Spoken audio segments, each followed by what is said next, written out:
Ifeoma opened room 64 door of the hotel Uche had dropped her at, and what she saw amazed her. She saw David pacing around the room restlessly. His body language were evidently laced with anxiety, and the minute he saw Ifeoma, he paused his steps, feeling disturbed about what might happen next. Ifeoma noticed the awkward silence that lingered in the room, so she stepped in and closed the door, greeting him. "Good morning, David." "Good morning," David greeted, then added, "Are you Ifeoma?" "Yes, I am, and I don't plan on doing anything with you," she said. She went on to explain her entire plan to David, trusting that he would accept it. She explained that she wanted them both to disagree with Uche's scheme, but without him knowing. She also pleaded with him to lie to Uche that they had done the deed. Having heard everything Ifeoma said, David was marveled, exhaling all the air that had been locked up in his chest.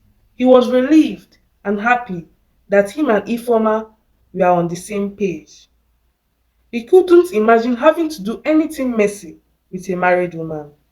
"I see we are like-minded. I'm with you on this," David answered, allowing a smile to adorn his face. Ifeoma was excited everything worked. They agreed to talk about the plan in more details in case Uche begins to expect a child from her. They spoke for minutes, and when they were done, Ifeoma appreciated David and left the room. Walking out of the hotel, she noticed her husband still seated stiffly in the car, lost in thoughts. She entered the car and looked at him, expecting him to speak to her, but they exchanged no words as he drove back home. One evening, Mama entered the kitchen and cooked jollof rice before Ifeoma and Uche were back from work. When they had gotten back from work, they were so excited that Mama had cooked because they were extremely famished. So they quickly ran to their bedroom to get changed. Getting to the dining table after they had changed to their housewear, Ifeoma noticed that there were only two plates of jollof rice in the table. She wondered if Mama had already eaten her food before they had gotten back from work. So she asked, "Mama, have you eaten?" However, Mama didn't respond to her. So Ifeoma quietly sat close to one of the plates of food and Uche sat close to the other. "Mama, thank you very much. I can't wait to start digging in," Ifeoma appreciated excitedly.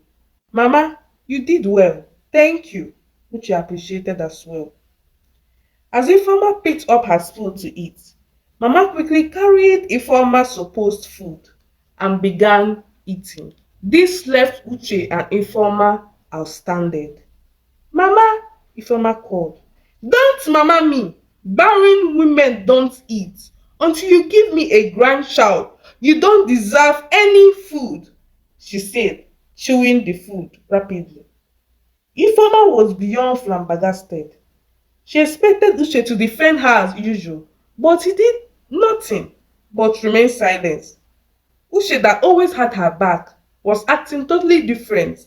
She didn't know what to do, so she stood and ran into the kitchen, tears falling down her eyes.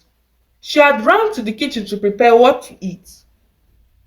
Uche, on the other hand, couldn't believe what Mama had said to Ifeoma. He wanted to stand up for her, but he didn't understand why he couldn't. The thought of his wife having an affair with his friend restrained him. He wished he never made her execute his plan, but he also couldn't bear the thought of Mama learning about his condition. So he remained silent.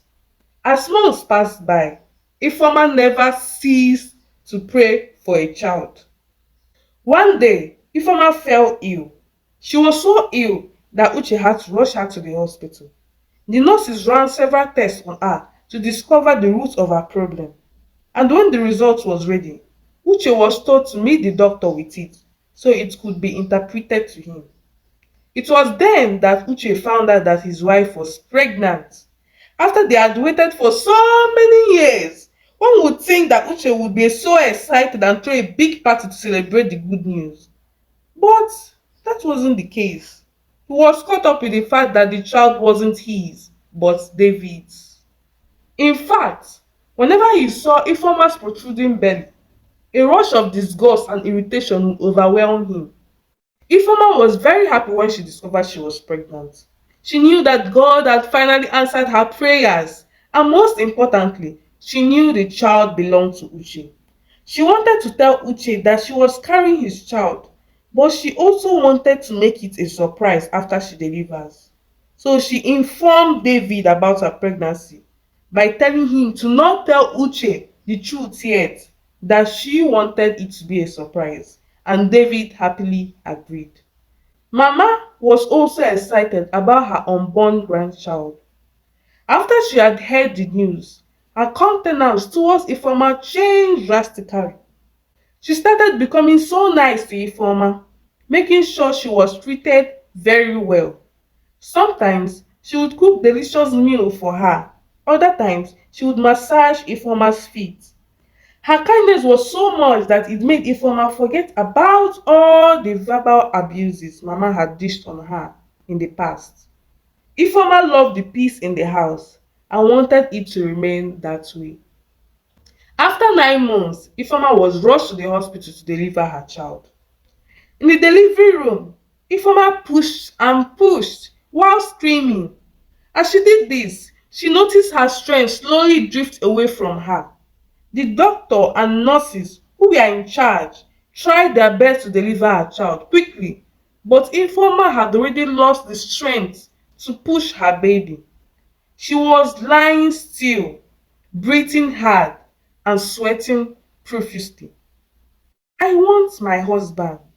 Ifeoma spoke faintly with the little strength she had left. She had already lost a lot of blood. The instant the nurses heard this, they quickly called for Uche. After a while, Uche ran into the delivery room, dressed in the hospital provided attire. He held Ifeoma's hands tightly and whispered encouraging words to her ears. You will be fine, just breathe, he said. But Ifeoma replied, I want to tell you something. In the midst of this, the doctor and nurses noticed that the heart monitor was beginning to record a very slow heart rate, making the doctor and nurses feel uneasy as they tried to make her have a normal heart rate. Uche noticed the fear in the eyes of some of the nurses and knew that something was wrong. He loved his wife dearly, and the last thing he wanted was to lose her in exchange for another man's child. My love, breathe, you will be fine, he reassured her, gently squeezing her hand. I need to tell you something, Ifeoma repeated. No, you can tell me after delivering the baby, he said. As they spoke, her heart rate continued to slow down. This caused the nurses to begin CPR on Ifeoma. Uche was beginning to lose it. He began to scream at the doctor and nurses that nothing must happen to his wife, that he doesn't want the baby anymore, but his wife. Ifeoma heard this and called for Uche, but the tension and turmoil in the delivery room made Ifeoma's voice low and unheard. She wanted to tell Uche many things, that the baby was his child, that God had finally answered their prayers, that she never slept with David. She wanted to tell him every single thing, but she had no strength to begin with. When Uche noticed his wife was trying to speak to him, he rushed to her and held her, tears flowing down his eyes. Drained and weak, Ifeoma gathered all the energy she had left and said to Uche, tell David to tell you everything. I love you. Slowly, a hand slipped off Uche's hand and a flat-line alarm was heard in the heart monitor, indicating that she was dead. The instant Uche noticed this, he screamed in so much agony and pain, throwing down anything he saw in the delivery room to the floor. This caused the nurses to gently drag Uche out of the delivery room because he had caused a lot of chaos. Ifeoma's death brought immense sorrow to everyone who knew her, including the children ministry in her church. She was a wonderful woman to the people who knew her, and they sent their condolences to her husband, Uche. All through the grieving period, Uche never cared for the child. Mama was the one who took care of her. Uche never wanted to set eyes on the child, a child he thought wasn't his. He was so blinded by grief and pain of his wife's passing that he also forgot about what Ifeoma had told him before she passed away. As the child grew up, Uche's hatred for her grew more. Her name was Daniela. One day, Mama was in the sitting room giving Daniela water when Uche came out of his room, ready to leave for work. Seeing him, Mama gently dropped Daniela on the couch and walked up to Uche, stopping him from leaving the house. Don't you know that your daughter's first birthday is coming in 2 weeks' time? And you haven't said anything about celebrating it? Mama said in a high-toned voice. She had always wanted her grandchild to be pampered since Uche was fully financially capable. Mama, please, we have discussed this already. I don't want to celebrate anything. My wife is dead because of that child, and you want me to celebrate her? He responded. Why won't you celebrate your child, your own child? If Mama is dead, if you are lonely, marry another woman, but never neglect your only child, your own child. Mama spoke, emphasizing on the fact that Daniela was his own child. She is not my child! Uche screamed at Mama. He had been holding it in his heart, but couldn't help but release it. He was fed up. Mama was surprised after hearing the statement, and she said, What do you mean? She has your nose and eyes. Mama, Ifeoma had had an affair with my friend, and that is his child, not mine, Uche confessed, not knowing when tears left his eyes. If you hadn't pressured Ifeoma so much, she would have still remained alive to this day, he said as he walked out of the sitting room, slamming the door behind him. Mama was confused and surprised. She could clearly see the resemblance between her son and her grandchild, but for some reasons, she chose to believe her son, and because of that, her countenance towards Daniela took a U-turn. She stopped feeding Daniela on time. There were days she wouldn't feed her at all and leave her to cry all day. Uche didn't care either. He hated Daniela, a child that did nothing to him. Days turned into weeks, and months, and then years, and Daniela was treated the same. When she had clocked 6, Mama had already started abusing Daniela verbally. She would say things like, Your mother was a prostitute. Go and look for your father. Other times, she calls Daniela an orphan. At some point, Uche stopped paying her school fees because she kept failing in school. She could hardly concentrate to read her books when all she would hear from Mama was abusive words. This messed up Daniela's formative years, and eventually she fell ill. She would throw up for long and nobody would care for her. One day, after she had finished throwing up, she ran to Uche, who was about to go to work, and held him by the trouser. Daddy, please take me to the hospital. The word daddy irritated Uche so much so that he pushed her to the floor. How many times do I tell you that I am not your daddy? Never call me that again, he said angrily as he stepped out. Daniela watched her father leave the house and shut the door. Mama had left to the market to buy some food stuff. She was alone and there was no one to care for her. She was tired, hungry, and weak all at once. Slowly, she walked into her room and laid on the bed to take a nap. When Mama came back, she called Daniela to come and join her cook. She called and called, but Daniela wasn't answering. Angrily, she went to her room and saw her laying on the bed.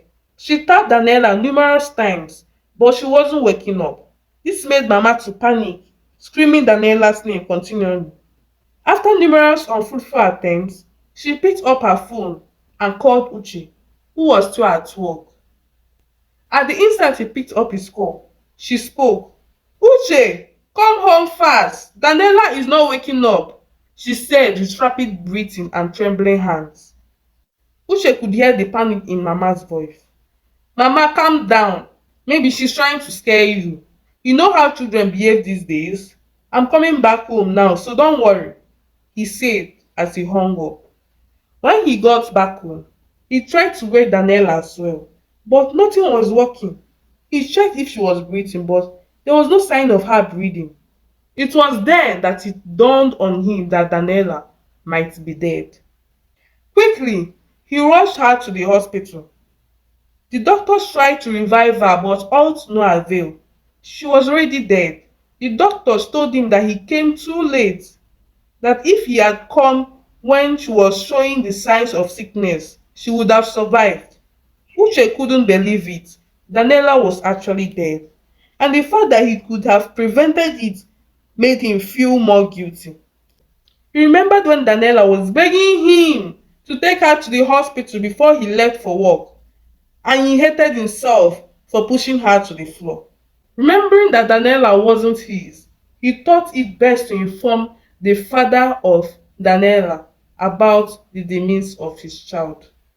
He called David after 7 years. Hello, Uche said after David had picked the call. Hello, Uche. It's been a very long time, oh. How have you been? I am fine, thank you. I would like to tell you something, he said, wanting to break the news. All right, what is it? David asked. It's about your child, Uche answered. My child? I'm not yet married. I don't have a child, he said. The child you gave Ifeoma, don't you remember? Oh, she didn't tell you? Oh my God. She told me she wanted to surprise you, so I thought she must have told you before she passed away, David said. Uche was confused. He didn't understand what she was getting at. She didn't tell me what? I don't understand, Uche asked, confused. The truth is that the day you planned for I and Informer to have an affair, it didn't happen. We had planned on doing nothing, and apparently, by God's grace, she ended up getting pregnant, which meant that the child was actually yours. The baby is your baby. I really thought Ifeoma told you before she passed away. I am so sorry about that. Hearing this, Uche didn't know when the phone slipped off his hand and fell to the ground. Mama had heard the whole conversation and was in deep shock with Uche.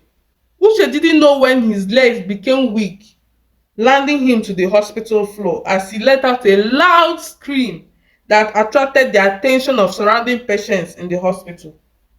Mama wanted to calm Uche down, so she reached out her hand to pat him, but quickly he withdrew himself from her hand in anger. Mama, see what you have caused. You have made me to do the unthinkable. Because of you, I forced Ifeoma to have an affair with my friend, which she eventually didn't do. Then she gave birth to my child, and then I let my child slip off my finger just like that. He cried, creating a scene in front of the patients. My son, I am so sorry. I didn't mean to make you do what you did. I didn't mean to hate Ifeoma. I didn't know why I did what I did. Before I gave birth to you, I was maltreated in that same manner by my own mother-in-law before I finally had you. I am so sorry. I will leave to the village. Since I came to your home, I have caused so much harm. I am so sorry. Please forgive me, my son, she said as she stood to her feet and left the hospital, crying in so much pain and agony. She was on her way back home to pack her things to leave to the village. Uche couldn't do anything. He felt like he had been paralyzed all over his body by the news. So he just laid on the hospital floor, wailing and rolling on the floor. He couldn't believe what he had done. He had lost his wife and his own child. He felt hopeless. He wept and wept and wept till he lost his voice that day. After that day, he lived the rest of his life in regret, praying and begging God, Ifeoma and Daniela to forgive him. Dear lovely viewers, this is the end of this story.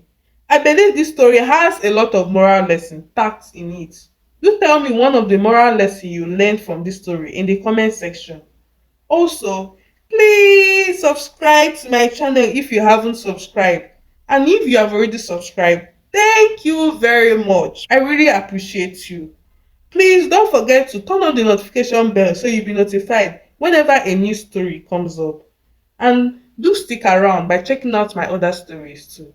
See you in my next story.